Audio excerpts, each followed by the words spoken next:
Hola a todos, esta es la segunda parte de la vida de Agustín de Iturbide. Hoy conoceremos qué pasó después de la independencia de España y cómo acabó su vida.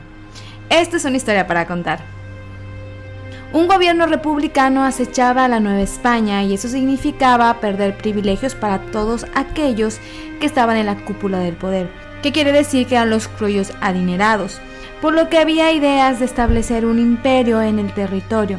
Pero no existía personaje que pudiese ocupar el lugar, ya que España no había reconocido la independencia de la Nueva España.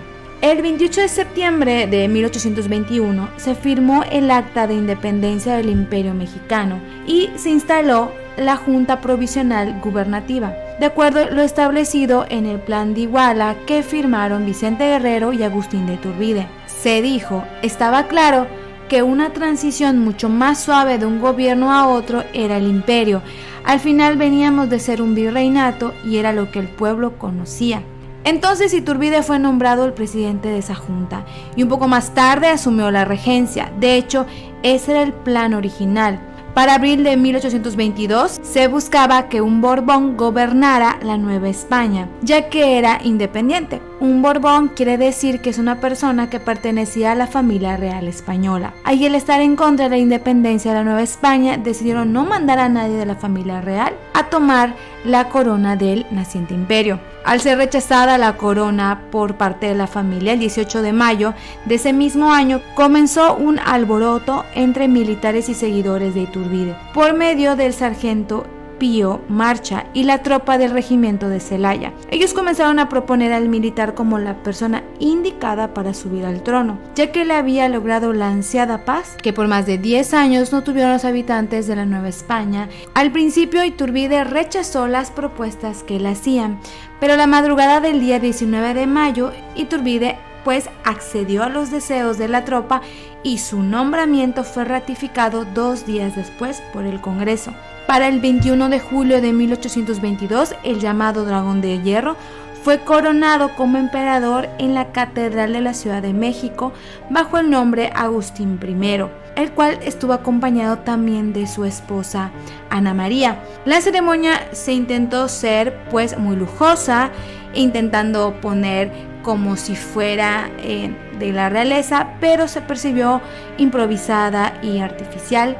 Se ha dicho que el nombramiento de Iturbide como cabeza del imperio fue casi inevitable. La gente lo identificaba y realmente sentía empatía por él. El país se encontraba básicamente en bancarrota, una década de guerra le había cobrado factura. En ese escenario el mejor candidato era Iturbide, un hombre que era popular, de alguna u otra manera era conocido por todos y era tan malas las finanzas que había en el país que las joyas que utilizaron para la ceremonia de la coronación fueron prestadas y la tuvieron que regresar al día siguiente de la ceremonia. La pareja imperial se mudó al Palacio de los Marqueses de San Mateo Valparaíso. Para su manutención se les asignó $1,5 millones de pesos, servidumbre, títulos y el cumpleaños de Agustín de Iturbide fue declarado fiesta nacional. En su discurso, el emperador Agustín I fue el primero en llamar a la población como mexicanos, dejando atrás gentilicios como americanos, novohispanos,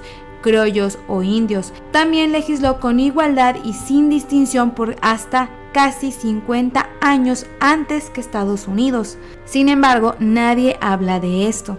Durante su mandato como emperador, Iturbide se enfrentó a diversos grupos opositores que dificultaban su gobierno, o sea, las personas que no les parecía que él estuviera como emperador y las medidas que tomaba, siendo el Congreso Constituyente uno de los que se oponían a su gobierno, ya que lo cuestionaban la invasión de las potestades del legislativo, y pudo darse cuenta que la tarea de crear una constitución no les importaba, ya que el Congreso le cuestionaba que invadiera sus facultades como legislar. Y a su vez Iturbide se dio cuenta que a ellos no les interesaba crear una constitución. Cuando los acusó de su falta de interés, el Congreso lo acusó de tiranía. Todo ello en medio de los problemas financieros que atravesaba México. Posterior a esto, Iturbide se enteró que había una conspiración por parte del Congreso en su contra, por lo que ordenó apresar a 66 personas que estaban involucradas.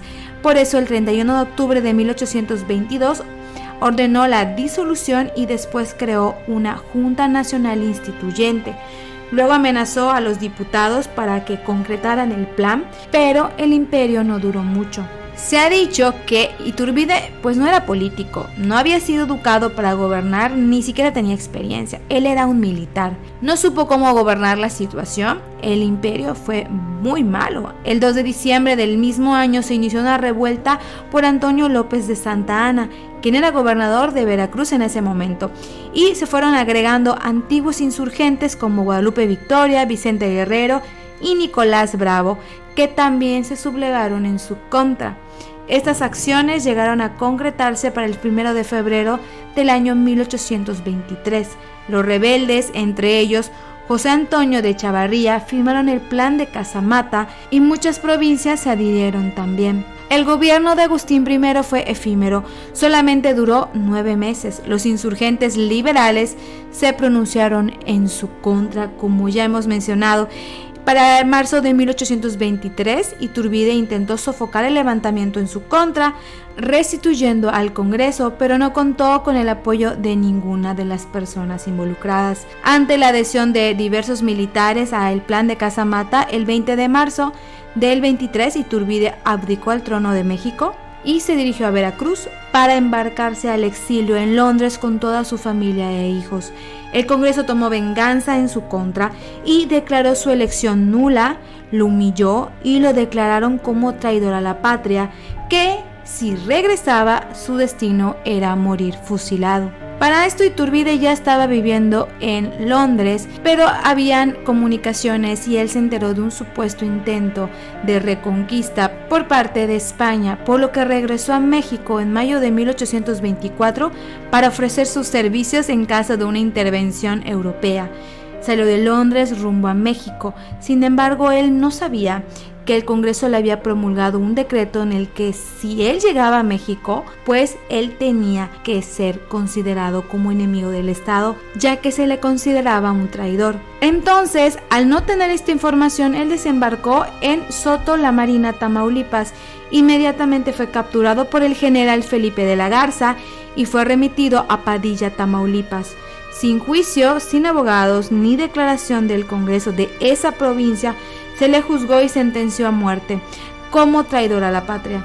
Solo un sacerdote lo acompañaba y que lo confortaba y le entregó cosas importantes para que le hiciera llegar a su esposa Ana María, entre las que se encontraban un reloj, una carta y un rosario. Una de las frases que decía su carta era la siguiente: Ana, santa mujer de mi alma, cuando des a mis hijos el último adiós de su padre, les dirás que muero buscando el bien de mi adorada patria. Huyendo del suelo que nos vio nacer y donde nos unimos, busca una tierra no proscrita donde puedas educar a nuestros hijos en la religión que profesaron nuestros padres. Antes de la ejecución, repartió entre los soldados que se encontraban presentes las onzas de oro que llevaba consigo. Con voz clara les dijo a los militares que moría con gusto al estar entre ellos y que no moría como traidor sino con honor.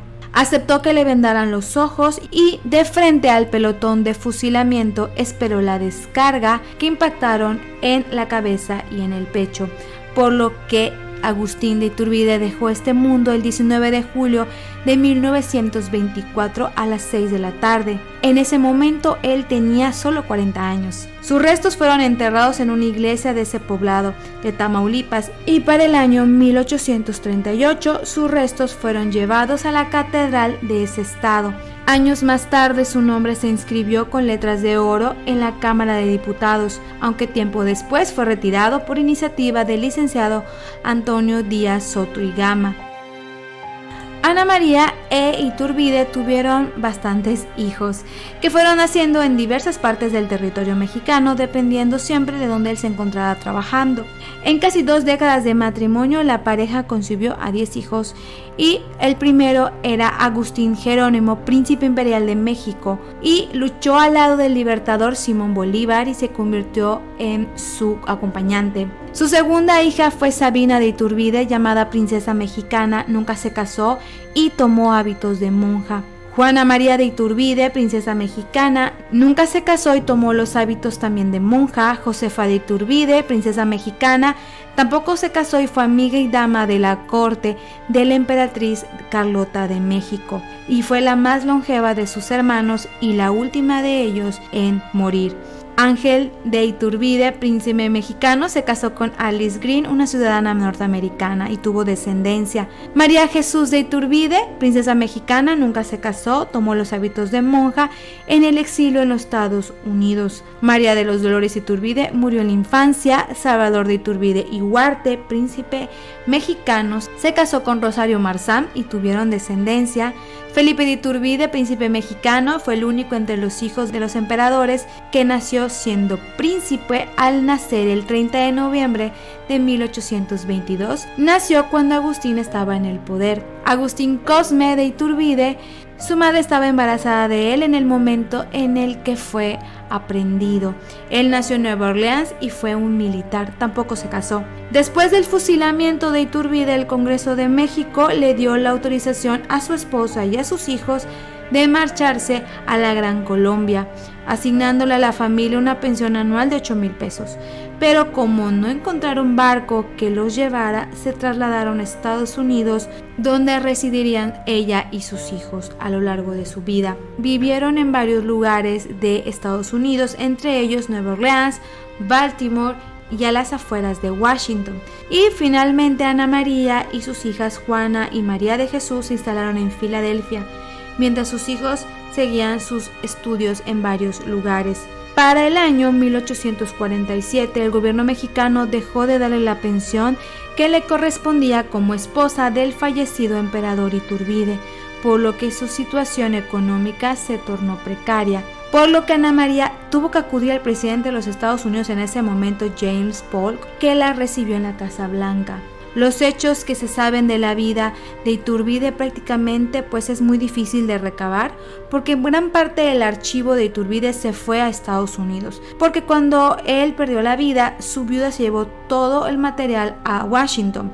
Hicieron de menos el labor de Iturbide, y aunque tuvo grandes errores como todos los gobernantes, pero no se comportó como el emperador absolutista, ni siquiera como dictador. Podemos tildarlo de un monarca republicano, que buscaba el poder estuviera dividido entre él y el Congreso. Sin embargo, el Congreso no era su mejor aliado, siendo hostil. También se ha dicho que cuando estaban por fusilarlo, le imploró a sus compañeros que no dijeran que era traidor. Sin embargo, todo fue en vano, pues la historia que nos han enseñado y nos han contado a lo largo de los años lo han marcado como el villano que traicionó a su país, el héroe que olvidó la historia oficial. Agustín de Iturbide es recordado como uno de los grandes villanos de nuestra historia mexicana. Se dijo que era carismático, pero con ideas conservadoras. Buscaba siempre estar donde se ganaba, y a pesar de la importancia de sus acciones en la guerra de independencia, no es visto ni recordado como una gran figura en la historia del país. Iturbide triunfó donde Hidalgo y Morelos habían fracasado. Esto fue una historia para contar. Espero que les haya gustado la vida e historia del personaje Agustín de Iturbide. Nos vemos a la próxima. Adiós.